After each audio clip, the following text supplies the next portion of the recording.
friends, and welcome to another Star Wars Galaxy of Heroes video. This is Thaddeus from Going Nerdy, and today we are going to talk about the things that you need to know to use the Phoenix Squad effectively. First and foremost, the important thing to know about this team is that they are probably one of the better teams to farm if you are a brand new player. They are almost all fairly easy to farm. Hera and Ezra are light side Cantina, very low in the levels that you need to be to get them. Kanan's fairly easy. Zeb is probably the easiest with Galactic Ore if you can complete Galactic Ore.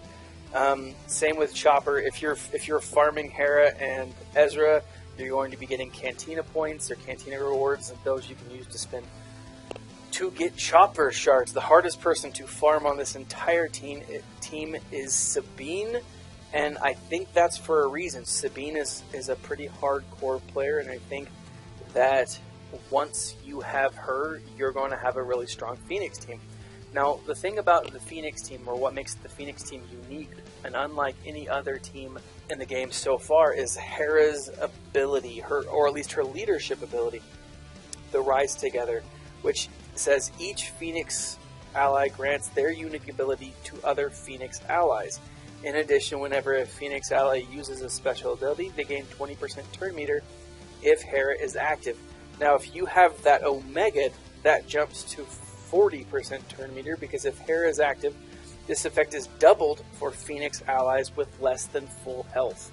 So if you have it Omega, which this Omega is only three mats to actually Omega that up completely. So when she is alive, or when Hera is active, that means you can get protection to 40% max health, plus 15% protection recover at the start of each turn, doubled if it is debuffed, if the character is debuffed. You can get up to 40% offense at the beginning of each turn, which is amazing. You can get a 70% counter chance and recover 25% of your health whenever a character suffers a debuff. And at the start of each turn, you can recover 15% of your max health. In addition, whenever this character is damaged by an attack, gains an additional 15% protection up if he doesn't have protection up already. So these characters are really looking out for each other. Now, it does make them less functional in other teams, so I can see why people wouldn't want to necessarily spend the time farming him, especially if they don't need to. But with the Thrawn event in place, you will need to farm the Phoenix Squad to get Thrawn.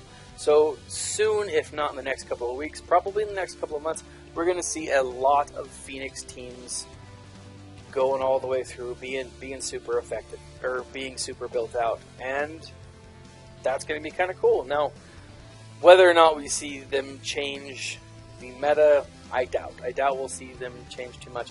So aside from Hera's leadership ability, which again is pretty stinking awesome, Zeb and Kanan are the foundation of this team. These guys really keep the team surviving. Kanan provides that counter chance, but he also has a taunt, and it's a very long taunt because Kanan's a fairly slow character, and so when he puts taunt on, the taunt lasts for up to 2 turns, and what happens is you can throw on a ton of extra protection, or you can give him a great deal of protection up while he is being attacked. Now, as he's being attacked, if he's suffering debuffs, he is actually going to be recovering health, which is pretty stinking sweet, right? So he gains health and protection.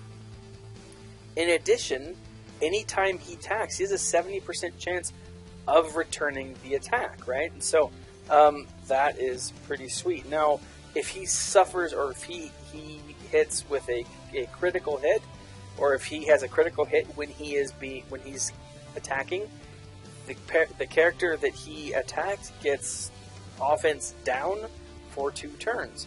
So this is a very powerful character in the right team. But when Kanan's taunt times out, you have Chopper, who gains taunt as well. Now, Chopper's a faster character. This taunt only lasts for 1 turn, and while it's active, he has, I believe, a 22% evasion increase while taunt is active, and so it's easy for him to gain taunt while Kanan is not taunting. And so, again, if you have Zeb, once you have thrown protection on Kanan, make sure that you're also throwing protection on Chopper, so that when Chopper starts to taunt, that protection, that he's ready with that because he's been given that extra protection. Now, Chopper and Kanan are the 2 characters that I like to keep backup plan on. Backup plan is Hera's special ability, or one of Hera's special abilities. Target another ally gains backup plan for 3 turns. Backup plan, recover 10% health per turn, revive with 80% health and 30% turn meter when defeated. Can't be dispelled or prevented. So essentially, you get hit, or if you die, you come back with 80% health. Now, if you have Zeb still around, and I think even Ezra grants some protection up, you have that opportunity to give protection back. So, keep that available and watch the health of your characters as they are taunting, so that if they get too low, you throw on backup plan, bada boom, if they die, they come back. It's pretty sweet. We have additionally, we have Ezra. He's our main attacker. He's pretty sweet. So Ezra's basic attack is Rushing Strike. It deals physical damage to target enemy with a 40% chance to attack again. If Ezra has no debuffs, this chance is doubled. So 80% chance to attack again.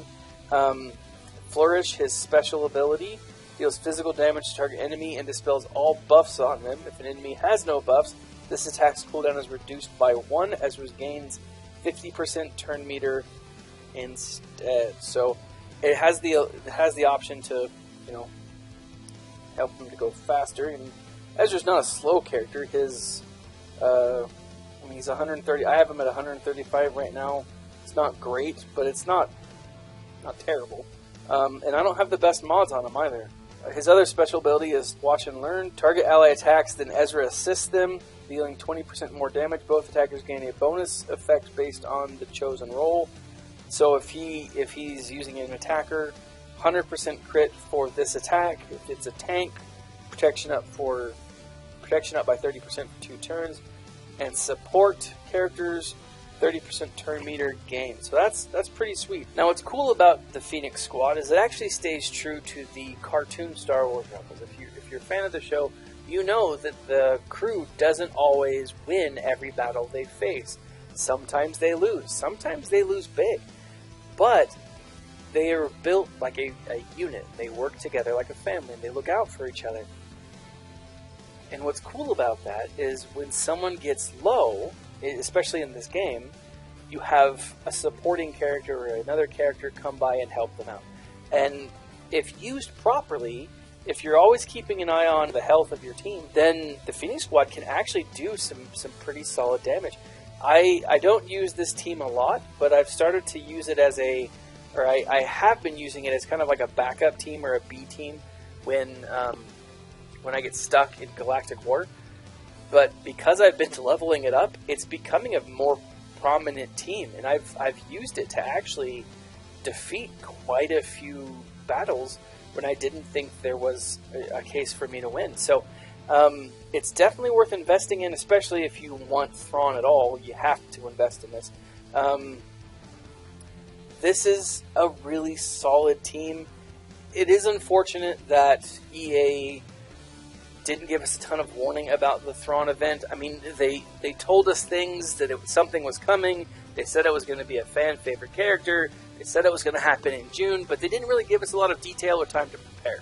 Looking back, we can see that maybe they've been leaning towards this for some time.